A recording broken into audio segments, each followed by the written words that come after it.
ప్రార్థన చేస్తున్నాం. సకల ఆశీర్వాదాల కారణభూతులైన తండ్రి, ఇదిగో ప్రభు ప్రవీణ్ అన్న సమాధి దగ్గర మేము చింతిస్తూ ప్రార్థిస్తున్నాం ప్రభా. అన్న మా మధ్య లేకపోవడం తీరని లోటే. మరి అన్న తండ్రి ప్రభా, ఈ మరణం దేవా క్రైస్తవులు ఉజ్జీవం తీసుకురావాలి. ఈ మరణం ద్వారా అనేకులు నిజాలు తెలుసుకోవాలి. ఈ మరణమే సాక్ష్యమే. మరి దేవా తన మరణమే సాక్షిగా తన తండ్రి ప్రభా ఆలోచనల్ని ప్రపంచ క్రైస్తవుల మధ్యలోకి తీసుకువెళ్ళేలా సహాయం చేయండి. తన తండ్రి క్రైస్తవ వీరుడు ప్రభా, ఇదిగో మీ పని నిమిత్తమే వెళ్ళి తండ్రి మృత్యువాత పడ్డారు, మీ సన్నిధి చేరారని మేము నమ్ముచున్నాం తండ్రి. మా మధ్యలో ఇలాంటి ప్రవీణ్ పగడాల అన్న లేకపోవడం మాకు తీరని లోటే. ఇలాంటి అన్నల్ని ప్రభా మా తరంలో వందల వేల కొద్దిగా మీరు పుట్టించుదురు గాకాని ప్రార్థన. గొప్ప కార్యం మీరు జరిగించండి. ఈ మరణమే తండ్రి ప్రభా మరి క్రైస్తవ ప్రపంచాన్ని కదిలించింది. ఈ ఉద్యమమే క్రైస్తవ ప్రపంచంలో ఇలా ఉండు గాకాని ప్రార్థిస్తున్నాం. అందరూ ఐక్యమై తండ్రి డెనామినేషన్స్ అతీతంగా అన్న కళని నెరవేర్చుదురు గాకాని ప్రార్థిస్తున్నాం ప్రభా. అందరూ వాడైన ప్రవీణ్ అన్న అందరినీ ప్రేమిస్తూ ఆదరిస్తూ క్రైస్తవ సమాజం కోసం ఎంతో పాటుపడ్డాడు ప్రభు. చివరికి ప్రాణాన్ని కూడా మీ సన్నిధిలో వీరుడిగా విడిచాడు. మరి ఇతన్ని చూసుకొని మేము ఎన్నో నేర్చుకోవాలి. మా తరానికి ఎంతో నేర్పించాలి తండ్రి. తన భార్య బిడ్డలకి మీ సహాయాన్ని అందించండి.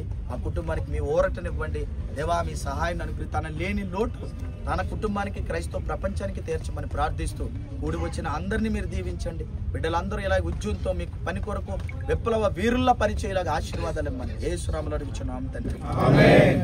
ప్రియమైన దేవుని వర్లరా, మరి ఈరోజు ప్రవీణ్ అన్న సమాధి. ప్రవీణ్ అన్న మన మధ్య లేరు. మరి దుఃఖంతోనే బాధతోనే ఈ మాటలు నేను చెప్తున్నాను. అన్నని మరి చూస్తే ఆ యొక్క యాక్సిడెంట్ కాదది. మరి దాన్ని ప్రీ ప్లానెడ్ మర్డర్గానే ఖచ్చితంగా క్రైస్తవ ప్రపంచం అనుకుంటుంది. అలా విప్లవ వీరుడిగా, ఒక యోధుడిగా, మరి గొప్ప నాయకుడిగా అన్ని పాత్రలు పోషించిన ఒక గొప్ప వ్యక్తి ప్రవీణ్ పగడాలన్న. క్రైస్తవ ప్రపంచానికి ఒక మంచి పిల్లర్ లేకుండా పోయాడు. ఈరోజు సమాధి దగ్గర ఆయన మరి తల దగ్గర నించొని మాట్లాడతామని కల్లో కూడా నేను అనుకోలేదు. మరి లాంటి ఆయన మన మధ్య లేకపోవడం తీరని లోటే. మరి క్రైస్తవ ప్రపంచం స్పందించాలి. ఆయన ఆశయాలకు అనుగుణంగా మనం అందరూ పనిచేయాలి. డెనామినేషన్స్కి అతీతంగా ఆయన కోరుకునేది ఒకటే, అందరూ కలిసికట్టుగా ఉండాలి. క్రైస్తవ సమాజం ఒక్కటే ఉండాలి. క్రీస్తు వ్యతిరేకులు ఎవరైతే ఉండాలో వారిని నిలువరించాలి. సత్యంతో వారి మీద పోరాటం చేయాలని అన్న కోరుకున్నాడు. ఖచ్చితంగా క్రైస్తవ సమాజం ఇప్పటికైనా కళ్ళు తెరిచి ప్రతి సంఘం ముందుకొచ్చి, ప్రతి నాయకుడు ముందుకొచ్చి, ప్రతి సేవకుడు ముందుకొచ్చి ఐక్యతతో అజ్ఞానం మీద పోరాటంకి మరి ఆయన సమాధి దగ్గర, ఆయన మరి శిరస్సు దగ్గరే మీకు పిలిపిస్తున్నాను.